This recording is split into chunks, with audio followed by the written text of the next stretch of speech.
Yo, YouTube, what's going on? Welcome back to the Jonathan Hassinger channel. I, of course, am your host, John Hassinger, for this out-of-theater reaction to TRON ARES, the latest installment in the TRON franchise since the Disney takeover. I think the first one being TRON Legacy. TRON, the movie franchise that started in the 80s about, I forget who is who, but somebody, maybe the guy who made the game, or maybe the guy who invented the system. Either way, someone wanted to put himself in a video game. When I watched it and I was like 6, I didn't care. I didn't get it. Special effects sucked. It's impossible. But then 20 years later, they're like, yeah, Disney bought the TRON franchise. I was like, why? Okay, TRON Legacy, even though it still looked like the same thing, it looked cooler. You know, the special effects, 100% upgrade. And I get why Disney got it, because there's a ride there, which I'm pretty sure is like a 3-hour line, even with Fast Pass. But TRON ARES, to me, you know, I didn't see Legacy, but the trailers for TRON ARES, where I was like, I just want to see it. My eyes just want to feast on this movie. Jared Leto, fine. Evan Peters, absolutely. Quicksilver, coming at you. This was a fun movie that I completely understand why Disney bought the rights to it, because it looks, it feels, it sounds. And I saw, like I said, in Dolby Atmos, IMAX, and dude, my chest and back were shaking the whole movie. And that made it really enjoyable. Special effects, really cool. So many fun chase scenes, fun fight scenes. This is just a really enjoyable movie for someone who doesn't know anything. And I gotta say, in the beginning, they do this like flip through time of the news, but like starting in the 80s when the first TRON came out, and then they like go off into this like fictional timeline, but like they mirror what it looked like in like the late 80s and the 90s and then in the early 2000s. I think like Robin Roberts was in one of them.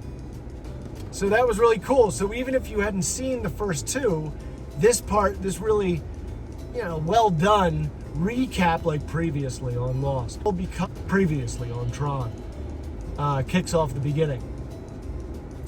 I liked Jared Leto a lot in this role because he's like a cyborg in the beginning who starts to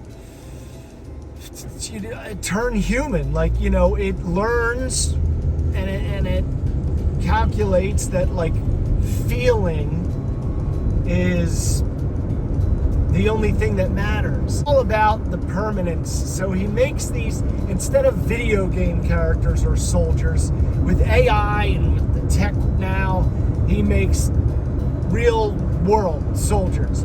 But they only last 28 minutes. So he's able to put on a good show for his investors, but as soon as the investors walk out the door, everything crumbles and turns into ash.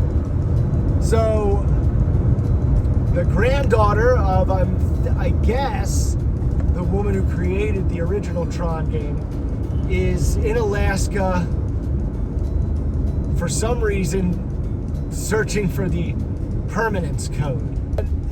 I bet that's a really hard thing to do. Not at all. Super easy. Barely an inconvenience. Oh, really? How? It just happens. She just does it on her computer and it's there. And she uses it and saves it on a flash drive that she later has to break in half and throw in the water because the bad guys are trying to steal it from her. But they're like, we don't need it on the hard drive. As long as it's in your mind and you saw it, we can extract it from you. But that's gonna kill you. And Jared Leto is like, well, no, don't do that. She's nice. I'm nice. I'm Jared Leto. But I like how he plays this cyborg slowly turning human, because I feel like that's Jared Leto's whole career. He plays the like deadpan, and he even delivers the comedy well that way. there's funny lines where he's like, when she gets sucked into the grid and, she turns into a video game character, technically. He's like, and they're chasing him in there, and he's like, we're going to get out, and they're just going to reassemble us, and you'll just be back in the real world. You'll be normal, hypothetically. And she's like, hypothetically? And he's like, probably. He gives those deadpan lines. He delivers them well. I still think his Joker was underrated.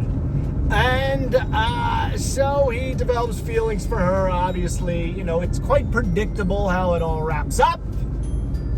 I did like at the end when they're all closing in on Evan Peters' character, the evil grandson mastermind who turned the family fortune into weapons of war and destruction, and they turned on him. He puts his lasers that create the soldiers and pretty much anything. He puts it in reverse, and he stands in the center, and it puts him in the grid. And then I think once inside the grid, this is like a post-credit scene. Everyone's doing post-credit. I mean, Disney. Way to ruin a thing that was once cool. It's him, and he's inside the grid, and it's all on fire, and he sees a weapon. It's kind of a new looking or old one. It's like a circle, and he grabs it, and the TRON uniform molds around him, and he starts screaming, and that's how it ends. If you've seen TRON ARES, let me know what you thought. If you didn't like it, if you liked it, if you just are indifferent, let me know. I would like to know. I'd like to understand. Maybe hardcore fans, hardcore TRON fans, I'd like to hear from you probably most, because if you didn't like it, why not? I'm making a really tough turn here in traffic. But either way, let me know what you thought. Don't forget to like, don't forget to subscribe. I'll see you next week. I gotta go.